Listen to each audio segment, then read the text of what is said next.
Resumo do livro A Escola e o Conhecimento, de Mário Sérgio Cortella. Clério Marques Santos Júnior, acadêmico do IFPA, Instituto Federal da Bahia, Campos Ilhéus, Polo Feira de Santana. Esse livro foi resultado da última tese de doutoramento e foi orientado por Paulo Freire.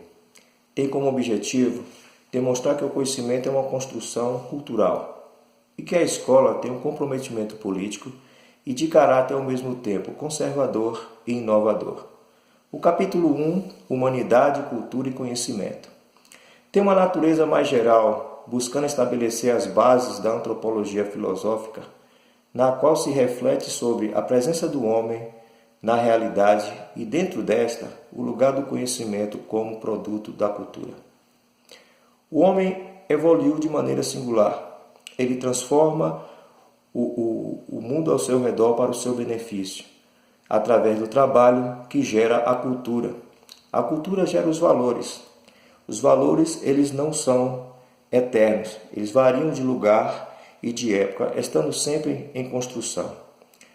Em geral, estes valores eles são construídos, são organizados por uma classe dominante, que essa coloca esses valores como verdadeiros e universais, facilitando a assimilação das pessoas menos cultas.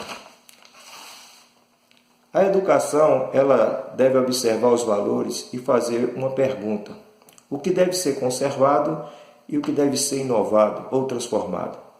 Por isso, o processo pedagógico não é neutro, pois faz juízo de valor entre os valores que devem continuar e aqueles que devem ser mudados. Capítulo 2, Conhecimento e Verdade, a matriz da noção de descoberta. Procura-se contrapor a teoria sobre o conhecimento mais frequente na nossa realidade escolar, o conhecimento e a verdade como descobertos.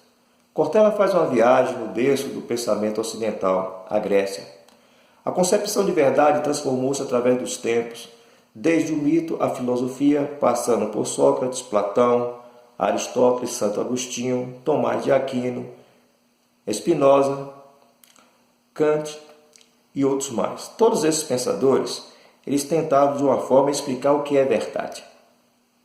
Para tanto, e a pretexto de se fazer uma certa arqueologia dessa concepção, procura-se evidenciar a articulação sobre o epistemológico e o político de seu contexto geracional, com a finalidade de demonstrar que a própria ideia de verdade como descoberta é de fato uma construção cultural. Capítulo 3, A Escola e a Construção do Conhecimento. Procura-se uma aproximação do cotidiano escolar e principalmente enfatiza a conexão entre o conhecimento e sua produção histórica, ressaltando a necessidade de ruptura da aura mítica que, muitas vezes, encobre a relação do saber e quer anular o lugar dos erros, das preocupações, dos prazeres e das intenções. Nesse processo de busca pelo conhecimento, o erro é algo comum, compreensível, pois se não errar, só erra quem tenta. Se você não tentar, você não erra. Devemos entender que o erro é apenas um processo no caminho do conhecimento. O distanciamento entre os conteúdos escolares e o universo do aluno cria uma apatia. Segundo Cortella, os alunos gostam da escola, não gostam de nossas aulas. A sala de aula muitas vezes se assemelha a um lugar de culto religioso, pois necessita de silêncio, hierarquia, passividade. O lúdico e o amoroso são postos de lado. Segundo o autor, a sala de aula deve ser um espaço de contestação, diálogo, confronto e etc. Capítulo 4, Conhecimento Escolar, Epistemologia e Política. É a conclusão desta reflexão e nele tomamos o tema do sentido social concreto daquilo que os educadores fazem. A finalidade da escola e do trabalho pedagógico para a sociedade já passou por diversas fases. Nós tivemos o otimismo genuíno, o pessimista, o otimismo crítico.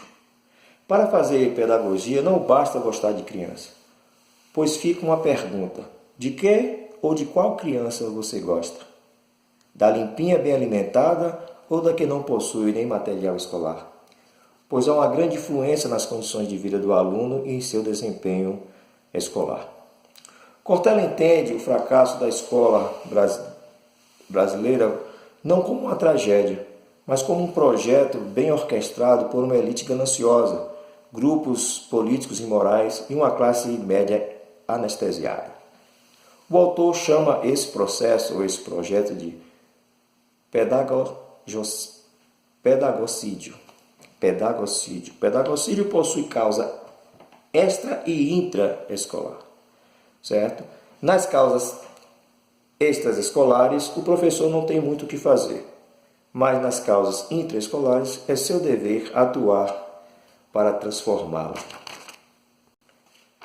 Assim, o professor possui uma dupla função, uma epistemológica e a outra política, como o próprio título do livro sugere. A função epistemológica, o professor deve possuir o conhecimento técnico necessário para um bom desenvolvimento da sua função docente. Já a função política, o professor deve ser crítico e se indignar com a realidade que está ao seu redor, buscando transformar a sociedade. Decidido entre conservação e inovação, ou seja, o que merece ser mantido e o que deve ser transformado. Isso não é uma tarefa fácil para nenhum professor.